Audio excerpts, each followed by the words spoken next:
Mārtiņa Freimaņa fonds ziņo, ka pagājušajā piekdienā mūziķa piemiņas koncertā un ziedojumos pa tālruni savākt aptuveni 40 000 latu. Precīzi summa jau tuvākajā laikā tiks publicēta fonda mājaslapā mff.lv. Visi izdevumi, visi ienākumi, kas ienāks, tie tiks atspoguļoti, un kur šī nauda paliek, tas arī tiks atspoguļot šajā mājaslapā. Cik saprotu, vēl var cilvēki ziedot, zvanīt, ja viss vēl notiek? Jā, Mārtiņa fonda mājaslapā ir arī telefons, ziedojuma telefons, uz kuru var zvanīt, un viss, protams, vēl notiek. Un notiks ilgi un dikti, jo šis fonds darbosies visu laiku. Tas nav tāds vienreizējs projekts uz koncertu, ja? Būs visādi pasākumi un varēs arī ikdienā ziedot. Par savu pirmo svarīgāko darbu fonds uzskata Mārtiņa Freimaņa piemiņas vietas izveidu mūziķa bērnības pilsētā Aizputē. Mēs negribam piebāstīt visu Latviju ar Mārtiņa Freimaņa pieminekļiem, ja, jo nav jau viņš nekāds Ļeņins.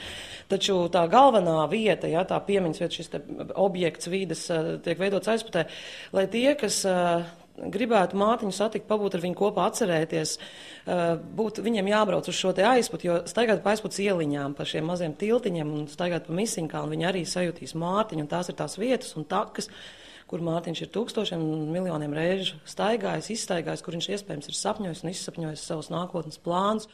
Piemiņas vietu Aizputē uzticēts izveidot Mārtiņa draugam telniekam Uldim Zariņam, kurš ar Freimanu sadarbojies, piemēram, veidojot ledus skulptūru Tumsas albumu Suns koncertam.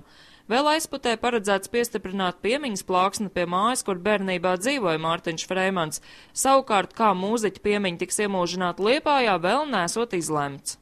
Latvijas pirmā rokkafejnīca, kur jau ir, domā, kā iemūžināt Mārtiņu piemiņu rokkafejnīca, atkal dažādi, jau tā būs piemiņas vieta.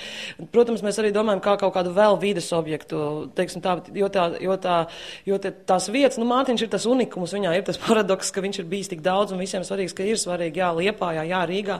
Fonds iecerējis aktīvi darboties arī labdarības jomā, palīdzot pamestiem dzīvniekiem, bērnu namu bērniem un jaunajiem mūziķiem, vārdu sakot, turpinot paša Freimaņa iesāktās aktivitātes.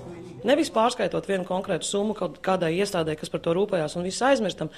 Mūsu tas uzdevums ir līdzīgi, kā Mārtiņš dod šiem te dzīves varbūt pabērniem to, kas viņiem visvairāk trūks mīlestību, un šī naudiņa tiks vēl izlietot tā, lai mēs varētu nodrošināt bērniem saskarsmi ar mūziķiem, taisīt koncerts ar viņiem kopā un dažādas nometnes un tā tālāk un tā joprojām.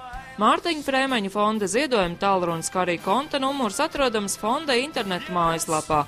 Ines Ķesternieks, Peter Levits, TV Kurzeme.